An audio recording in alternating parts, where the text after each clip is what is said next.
Hello friends, आपल्या सर्वांची आवडती मालिका बाई तुझा आशीर्वाद या मालिकेच्या आजच्या रविवार 2 ऑगस्टच्या एपिसोडमध्ये एकानंतर एक धमाकेदार ट्विस्ट आले आहेत. फ्रेंड्स, आजचा एपिसोड खूप भारी होता, खूप मजा आली. मग नेमकं घडलंय तरी काय? तर आजच्या एपिसोडमध्ये धोंडी अण्णाने राजाला दंडुक्याची भीती दाखवून अवनीच्या रूममध्ये झोपायला पाठवलं. अवनी घाबरलेली होती आणि त्यात अवनीला एक छोटंसं झुरळ दिसलं आणि या झुरळामुळे अवनी घाबरत होती. दूर हो, मला टच करू नको, माझ्या जवळ येऊ नको. आणि बाहेर धोंडी अण्णा आणि यशोदाला वाटत होतं की राजाच अवनीबरोबर जबरदस्ती करतोय. त्यामुळे खूप मजा आली. आणि त्यानंतर आला भला मोठा पाऊस आणि धोंडी अण्णाचं घर गळायला लागलं. संपूर्ण घरात पाणी पडायला लागलं. पण धोंडी अण्णा म्हणाला की आम्ही सगळे वाहून गेलो तरी चालेल, पण माझी सुनबाई ओली होता कामा नये. धोंडी अण्णाने अवनीच्या डोक्यावर छत्री पकडली आणि बाकीची सगळी मुलं इकडे भांडं ठेव, तिकडे भांडं ठेव, सगळं भिजण्यापासून वाचव अशी त्यांची कसरत सुरू होती.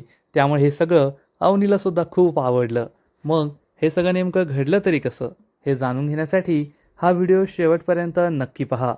फ्रेंड्स, आजच्या एपिसोडच्या सुरुवातीलाच चंद्रकांत आपल्या घराच्या बाल्कनीमध्ये येतो आणि बाल्कनीमधून त्यांच्या घरासमोर असलेला लॉन दिसत असतो. तेथे असलेला एक छोटासा पाण्याचा फवारा दिसत असतो आणि हे पाहताच चंद्रकांतच्या चेहऱ्यावर स्माईल येते.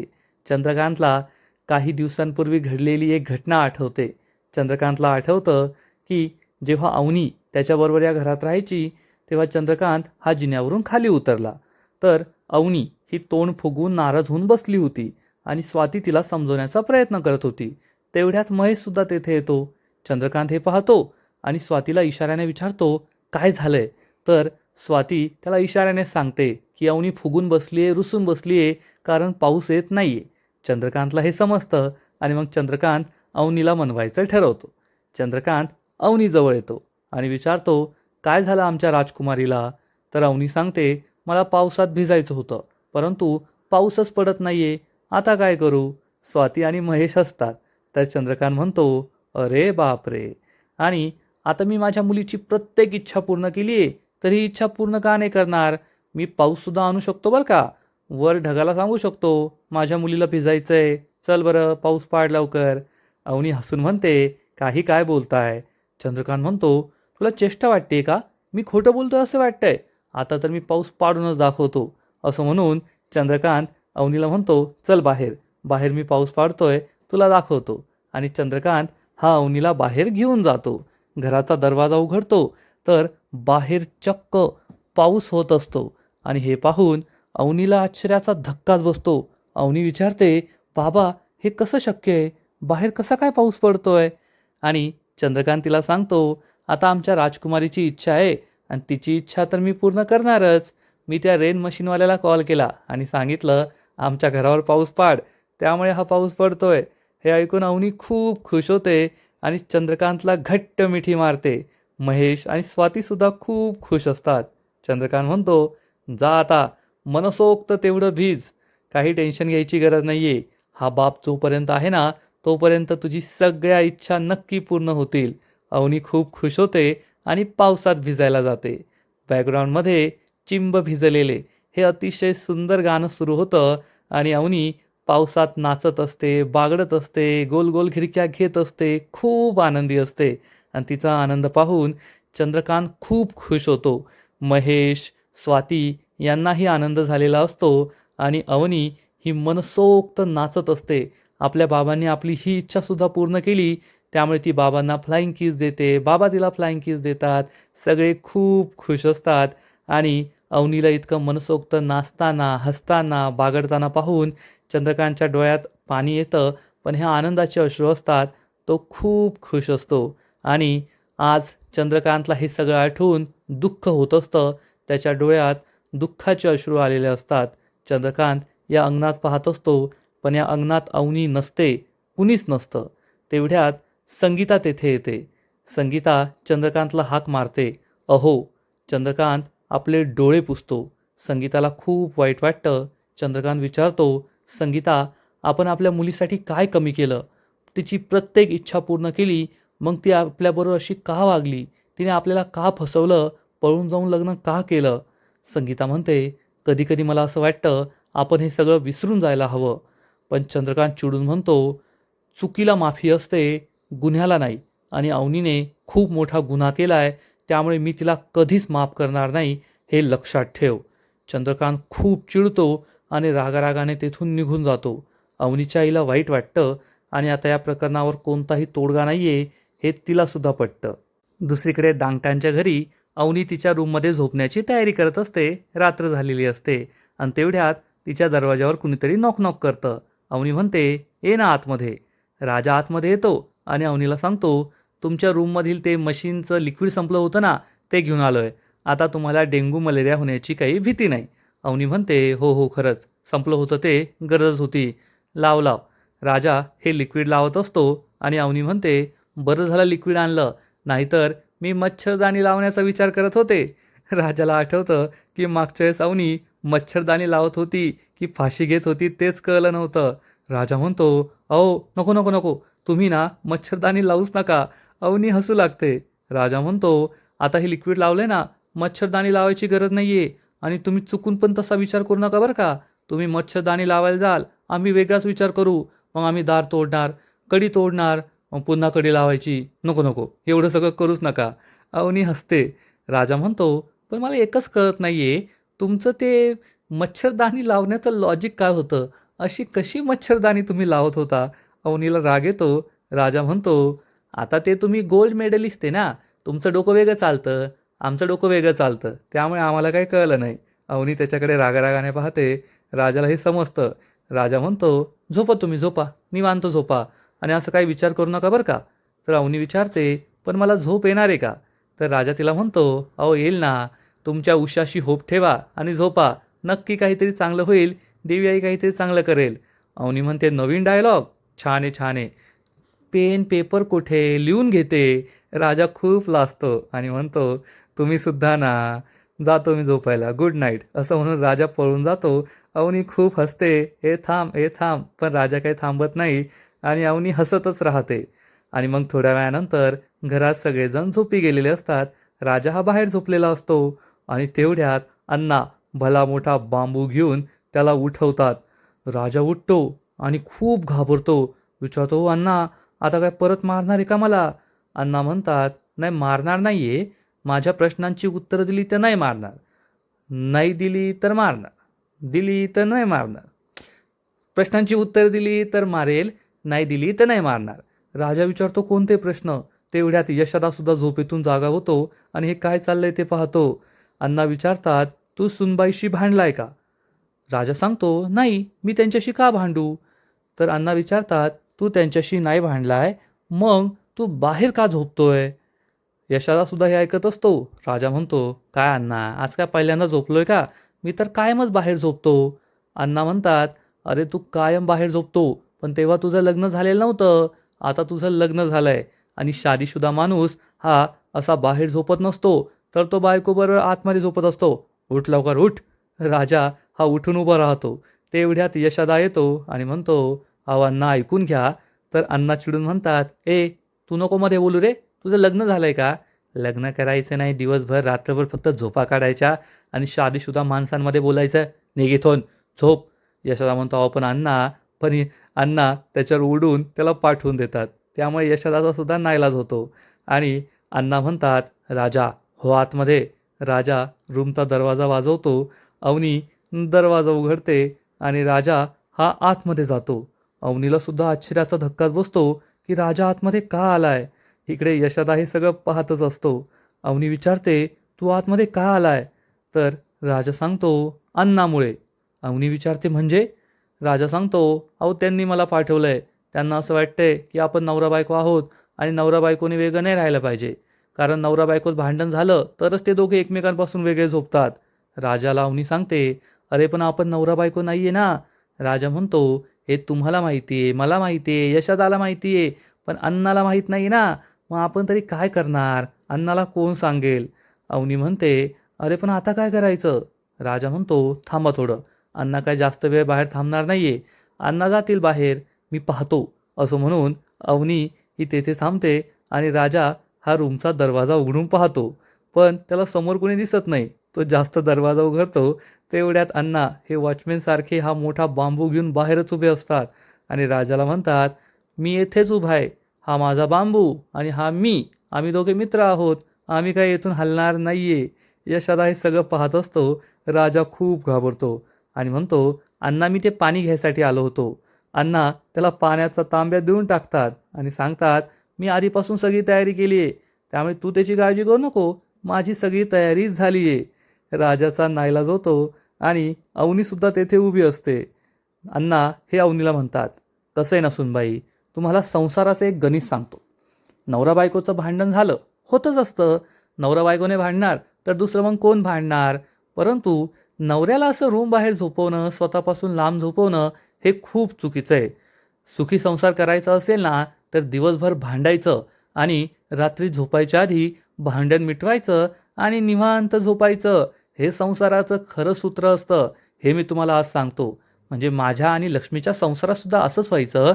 आम्ही दोघे दिवसभर भांडायचो आणि रात्री गुण्यागोविंदाने एकत्र यायचो." अवनीला हे सगळं ऐकण्यात काही इंटरेस्ट नसतो. यशोदा, राजा हे सुद्धा टेन्शनमध्ये येतात. धोंडियांना अवनीला म्हणतो, "एक काम करा तुम्ही, सुनबाई, तुम्ही हा आहे ना मोठा बांबू घ्या. वाटलं तर त्याला 4 फटके मारा, परंतु त्याला तुमच्याबरोबर झोपवा. त्याला असं बाहेर झोपू नका. ते चांगलं नाही ना वाटत." पुढे अण्णा काही सांगणार तर अवनी म्हणते, "अण्णा, मला कळलं, कळलं. हे राजा, ये ना आतमध्ये. बाहेर कशाला झोपला रे?" राजा आतमध्ये जातो. अण्णा पुढे काही सांगणार. अवनी म्हणते, "अण्णा, कळलंय मला, कळलं, कळलं." आणि अवनी ही दरवाजा लावून घेते. अण्णा गुड नाईट, शुभरात्री, शब्बाखेर असं सगळं म्हणतात, पण अवनी काही उत्तर देत नाही आणि दरवाजा लावून घेते. यशोदाला सुद्धा कळत नाही या अण्णाला कसं थांबवायचं आणि अण्णा हा बांबू घेऊन बाहेर वॉचमॅनसारखं उभंच राहतात. अवनी आणि राजा आता दोघे रूममध्ये एकत्र असतात. अवनी खूप घाबरलेली असते आणि राजा म्हणतो, "आता काय करायचं?" अवनीला सुद्धा कळत नाही की आता काय करायचं. दोघेही रूममध्ये तसेच उभे असतात. काय करायचं, काय नाही करायचं हे त्यांना कळतच नाही. राजा सांगतो, "अण्णा अजूनसुद्धा बाहेरच उभे आहे. मला बाहेर नाही जाता येणार." अवनी विचारते, "मग?" तर राजा तिला म्हणतो, "मग काय प्रॉब्लेम नाही. तुम्ही वर झोपा. मी खाली चटई टाकतो आणि मी त्या चटईवर झोपतो. तुम्ही कम्फर्टेबल राहा. काही टेन्शन घेऊ नका." अवनी विचारते, "शुअर, तू खाली झोपशील?" राजा म्हणतो, "हो, काही प्रॉब्लेम नाही आहे. तेथे चटई ना, मी चटई घेऊन येतो." अवनी म्हणते, "थांब, मी घेऊन येते." आणि अवनी चटई आणायला जाते आणि इकडे बाहेर यशोदा हा थोडा झोपलेला असतो आणि मग त्याचा डोळा उघडतो. तो पाहतो तर राजा अजून आतमध्येच आहे. अण्णा कुठे हे पाहण्यासाठी यशोदा आपल्या जागेवरून उठतो आणि बाहेरून पाहतो तर अण्णा मस्त अंगणात झोपी गेलेले असतात. आता अण्णा झोपी गेले आहेत तर आपण राजाला बाहेर बोलूया असा विचार करून यशोदा हा पुन्हा एकदा दरवाजाजवळ येतो आणि राजा आणि अवनीला आवाज देणार. तितक्यात धोंडी अण्णा घरात परत येतो आणि यशोदालाच आवाज देतो. तोपर्यंत इकडे अवनी ही राजाला चटई देते आणि राजा जमिनीत चटई टाकतो आणि चटईवरच बसतो आणि अवनी त्याच्याकडे पाहत असते. कधी आजूबाजूला पाहते, कधी इकडे तिकडे पाहते. राजाला सुद्धा समजतं की अवनी काही कम्फर्टेबल नाही आहे आणि अवनी ही खूप घाबरलेली आहे. त्यामुळे राजा तिला म्हणतो, "अहो, तुम्ही टेन्शन घेऊ नका. मी येथेच आहे. काही घाबरायची गरज नाही आहे. तुम्ही निवांत झोपा." अवनी म्हणते, "हो हो, तुला उशी हवी आहे का?" असं म्हणून अवनी राजाला उशी देते. राजा या कपाटाला उशी लावतो आणि तसाच झोपतो. म्हणजे असा डोळे बंद करतो. अवनीसुद्धा झोपते, परंतु तेवढ्यात हे कपाट मागे जातं. अवनी दचकून जागी होते आणि विचारते, "काय झालं?" राजा म्हणतो, "अहो, काही नाही. ते कपाट मागं गेलं. मी खाली झोपतो." असं म्हणून राजा उशी खाली ठेवतो आणि दुसरीकडे तोंड करून झोपतो. पण अवनी अजूनही घाबरलेली असते. राजा आपल्या रूममध्ये हा काही करतो की काय अशी भीती तिला वाटत असते. तिला काही नीट झोप लागत नाही. कधी राजा इकडे तोंड करतो, अवनी दचकते. राजा म्हणतो, "अहो, तुम्ही घाबरू नका. मी तिकडे तोंड करून झोपतो म्हणजे तुम्हाला नीट झोप येईल." असं म्हणून राजा दुसऱ्या बाजूला तोंड करून झोपतो. पण अवनीला अजूनही भीती वाटत असते. एक मुलगा तिच्याबरोबर तिच्या रूममध्ये झोपलाय हे तिला काही सहनच होत नाही. ती खूप अनकम्फर्टेबल असते आणि मग कशीबशी झोपण्याचा प्रयत्न करत असते. आणि इकडे यशोदावर धोंडी अण्णा खूप चिडतो आणि विचारतो, "ए यशा, तुला काही कळत नाही का रे?" तर यशोदा विचारतो, "आता मला काय कळायचं आहे?" धोंडी अण्णा म्हणतो, अरे माझ्यानंतर या घरातलं ज्येष्ठ श्रेष्ठ व्यक्तिमत्व तूच आहे ना, मग माझ्यानंतर तुलाच हे सगळं सांभाळायचं आहे. तर यशोदा चिडून म्हणतो, "ओ अण्णा काय बोलताय? तुम्हाला काही होणार नाहीये. कुठे जात नाही तुम्ही?" धोंडी अण्णा म्हणतो, "अरे मी कुठे जाणार नाही मला माहिती आहे. माझ्या सगळ्या पोरांची लग्न झाल्याशिवाय, नातवंडाचं तोंड पाहिल्याशिवाय मी कुठे जात नाही. मी तुला हे सांगतोय, की तू या घरातलं ज्येष्ठ श्रेष्ठ व्यक्तिमत्व आहे ना माझ्यानंतर. मग तू असं कसं करतोस?" राजा आणि सुनबाईची भांडणं झाली. सुनबाईने राजाला रूम बाहेर हाकललं. राजा हा बाहेर येऊन झोपलाय. तर तू त्यांना समजून सांगायला हवं. तू त्यांना म्हणायला हवंस, की "राजा आतमध्ये जा." सुनबाईला सांगायला हवंस, "सुनबाई राजाला माफ करा आणि तू येथे शांत झोपलाय." यशोदा म्हणतो, "ओ अण्णा, ते त्यांचं पर्सनल आहे. मी कसं काय त्यात बोलणार?" अण्णा म्हणतो, "त्यात काही पर्सनल नसतं. सगळ्यांचं असतं ते. आणि तू मोठा आहे ना, मोठ्यानेच लहानांना समजावून सांगायचं असतं. मला मान्य आहे, तुझं लग्न झालेलं नाहीये. पण या गोष्टी तुला कळायला पाहिजे ना. यानंतर परत असं करायचं नाही. एक ऐक यशा, आपल्याला त्या दोघांचा संसार होणं खूप गरजेचं आहे. हे आपल्या घरातलं पहिलं लग्न आहे. आपल्या घराला बाईचा आशीर्वाद मिळाला आहे आणि जर या दोघांचं लग्न नाही टिकलं, तर सगळ्या लोकांना असं वाटेल, की त्या सुलूचा शाप खरा ठरला आहे. सगळे लोकं आपल्या नावं ठेवतील आणि त्या लोकांचं जाऊ दे. मला लोकांचं काही देणं-घेणं नाही आहे. ते काही पण बोलो. परंतु या दोघांचा संसार होणं खूप महत्त्वाचं आहे आणि त्यासाठी आपणच प्रयत्न करायला हवेत." यशोदाला खूप वाईट वाटत असतं, कारण त्याला या दोघांच्या नात्याचं सत्य माहिती आहे, पण तो अण्णाला काही सांगू शकत नाही. आणि इकडे अवनी ही झोपलेली असते. राजासुद्धा दुसरीकडे तोंड करून झोपलेला असतो. पण तेवढ्यात अवनीला जाग येते. तिच्या गोधडीमध्ये काहीतरी आहे, हे तिला समजतं.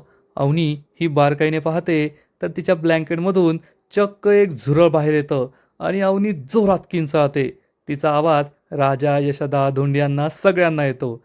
धोंडियांना आणि यशोदा दरवाजाजवळ उभं राहून ऐकू लागतात आणि हे झुरळ अवनीच्या दिशेने पुढे पुढे येत असतं आणि अवनी या झुरळाला म्हणते, "ए लांब राहा माझ्यापासून, जवळ येऊ नको माझ्या, मला टच करू नको हा, मला टच केलेलं आवडत नाही तुला माहिती आहे ना." राजा हे सगळं ऐकतो आणि म्हणतो, "अहो हे काय बोलताय? मी तुमच्यापासून लांबच आहे, मी कुठे तुम्हाला टच करतोय, असं का बोलताय?"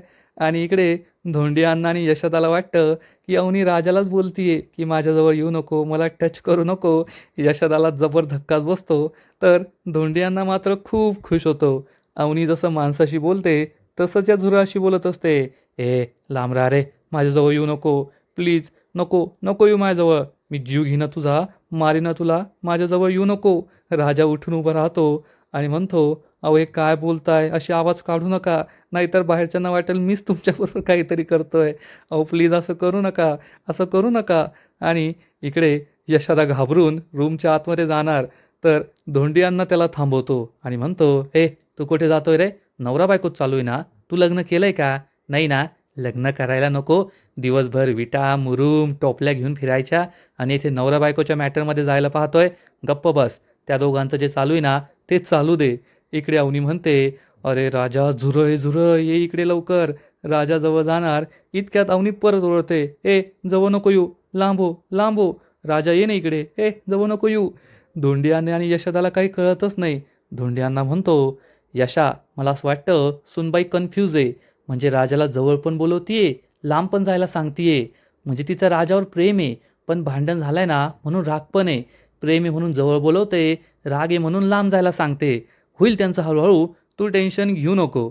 आणि मग अवनी या झुरळाला घाबरून पळते आणि राजाला जाऊन घट्ट मिठी मारते. राजा खूप घाबरतो. राजाला तर हे आवडतच असतं, की अवनीने त्याला घट्ट मिठी मारली. मग राजासुद्धा अवनीच्या खांद्यावर हात ठेवतो, तिला जवळ घेतो आणि या झुरळाच्या भीतीने अवनीला पुन्हा एकदा राजाच्या मिठीत आलेलं पाहून सगळे प्रेक्षकसुद्धा खुश होतील यात शंका नाही. आणि आजचा एपिसोड येथेच संपतो.